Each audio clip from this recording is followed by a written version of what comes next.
Question for, it might be for the attorney. After you looked at this investigation for a couple of weeks, did you determine that the allegations of sexual harassment made by Officer Casterline were supported, validated, untrue? What is your thought about that? Because that's where it all stems from. Well, you have to first understand that when you use the phrase sexual harassment, it has a couple of different formats. One is sexual-based, sexual nature, and then one is disparate treatment, or treating someone different because of their gender. And I did not conduct the investigation. I mean, when I have these situations, I bring in an outside expert to do it. And we rely totally on what that expert finds. So I didn't do an investigation. I relied solely on what the investigator found, and her findings were that there were many things that happened in the Township Police Department. And keep in mind that that this is just one aspect of being a police officer. I mean, this is not a claim that Chief Oliver failed to back up officers or put his officers in harm's way or failed to protect the public or anything like that. This is administering and supervising employees. It's serious, but it's just one piece. I felt, based on what the investigator revealed, that there were policy violations and it needed to be corrected, primarily because it was from the top persons, the department head, which was how we came up and why I recommended the 2-week suspension, which was accepted by the board. I think that's what you do if your top person makes a mistake and is violating policy and treating someone unfairly, be it based on their gender, their age, or their religion, or their disability. You have to take action. And one of the things that the board did decide to do is, and part of the thing I'm sure they're going to work with Mr. Keller on, is retraining the whole township so that we have a better understanding of how important diversity is and how important discrimination is and how we should not tolerate it at any level.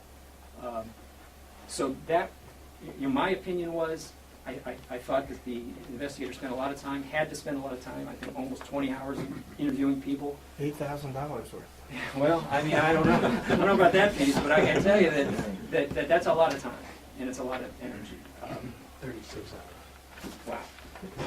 Were there other officers and witnesses who corroborated the officer's account of what happened and witnessed some of the behavior, or is it strictly a he said, she said? Well, no, that's a good question. I think that there was corroboration. I mean, I'm sure there was corroboration. Otherwise, it wouldn't have been reported. Because I do think you're always in that, part of a skilled investigator's job is to find corroboration. So I'm sure there was. So there was testimony to back up what she said? Well, not testimony. There were statements. Statements. Where people would say, yes, I saw that, I heard that. But to be honest, I think it's pretty clear that Dave Oliver didn't deny a whole lot of the interaction that was ongoing in the police department, from what I understand. Does it reach the level where there would be charges filed?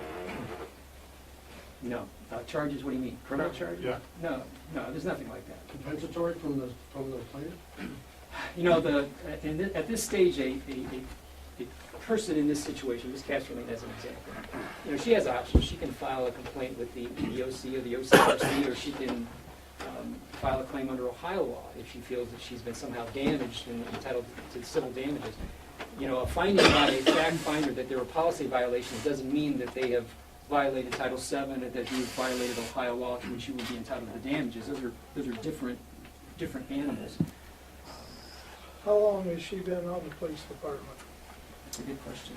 Yeah, it's almost 2 years. How long?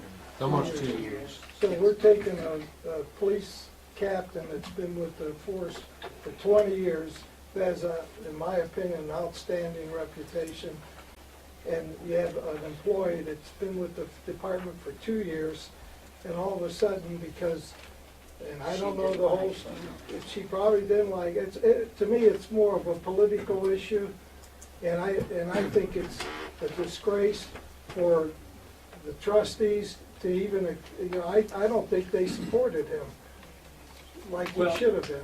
Let me just say this, and I understand that. I mean, a guy with 20 years, and he actually put Brimfield on the map.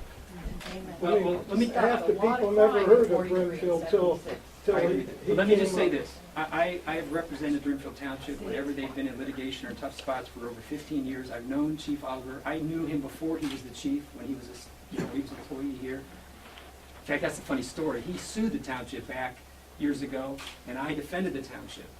And when he became chief, he called me out of the blue, to my surprise, and says, "Hey, Greg, how you doing? This is Dave. You remember me?" I said, "Oh, yeah." Because guess what? I'm the chief of Brimfield. So, all right. He said, "Well, we just got sued, and I want you." All right. So that's the funny story. So I'm a big supporter of Dave Hoffman. But at the same time, diversity, discrimination, that is very serious. I mean, when these things first came, I said to Dave, and I said to now Chief Atkins, these are serious. I don't care who. Let's not make this about the person that complained. Let's just make this about the charges and what happened. And I think the township recommended proper discipline. This is serious stuff. We can't tolerate discrimination at any level from anybody, and we shouldn't accept it. But the decision by Chief Oliver or Dave Oliver to now retire is his own, and I think it's. I think it's because you put somebody under pressure, you know. Now, it's his decision. For the people that know Chief Oliver, he's an outspoken. I mean, you have to understand his personality. He's an outspoken. I mean, he says things how it is. I mean, but I take offense to the word railroad. We have done nothing to Chief Oliver, and you can call him up and talk to him all you want. I didn't say you guys did. Oh, I know, but I know the incident, and Vince, I mean, I mean, come on, Vince, I've been over backwards supporting that chief, and he knows it. You talk to him. And if we did not, say for some reason that we as a board decided we're not going to do any discipline, I mean, where does us put that? That means we're putting a person on a level that's supposed to be leading his men, and he's not good enough for discipline, actually, when he admitted that he did it. And then Dave told me that, after I talked to him about this, I said, he goes, "Mike, if you didn't discipline me, I would have been pissed off." Dave is a stand-up man. No, And I mean, for him to say that, he will never tell you that this board did not support him. Well, and there was never anything out there that he was going to be fired unless he resigned. There was nothing of that at all. David resigned on his own. There was no pressure from anyone on this board for David to step down. We were looking forward to him being back in 2 weeks. It was David's decision to I was leave on his own. outside cleaning crap out of my goat pen yesterday when Dave called me and told me that he had finally made the choice that that this was over. It seems there are still a lot of questions about what this investigation actually found, and it seems like even people here are wondering, will the township be releasing any information about the findings of any violations, specifically what happened for this $8,000 investigation the township paid for? See, I'm not sure. That's a question that Greg should answer. No, you have the information that is available, and I think that should be satisfactory to everyone. I mean, you may not like it, but as I explained to everybody in the media, and especially Mr. Is it Matt, right? Is that who you are? I'm sorry, we had you are always running up against two things. You're trying to protect the confidentiality of those people that are making these claims, to protect them. Because think about it the other way. What if these were not verified? What if it turned out to be not true at all? Would the complaining witness want their name blasted all over the place that they had made an inappropriate charge or whatever? You don't want that. Plus, you can't it's very difficult to have people tell you what you want to know, which is the truth, if you don't protect their confidentiality. Because if people think that if I tell you what I saw, what I know, what I feel, that my name could be in the Beacon Journal, or I could be on Fox News or whatever, it will minimize the ability to get to the truth. And what we want is the truth. So that's part of the process. But we also want the public to know, to the extent we can. But, it's very difficult to bring those two together. But when Jen Arnold functioned in her capacity as a lawyer, she created a privilege. And that information is privilege. And she did not create a report. Creating a report would create a public record. And where that report is created is my decision, not the board's. And so I made that recommendation. And so that's on me. Why did you make that recommendation? You just heard it. You just heard it. I mean, all of you, I can't tell you what was an executive session, but if you read Dave's 2 posts, you're going to have a majority of what was in that executive session. Dave owned up He admits to to it. being a hugger. Is this about hugging?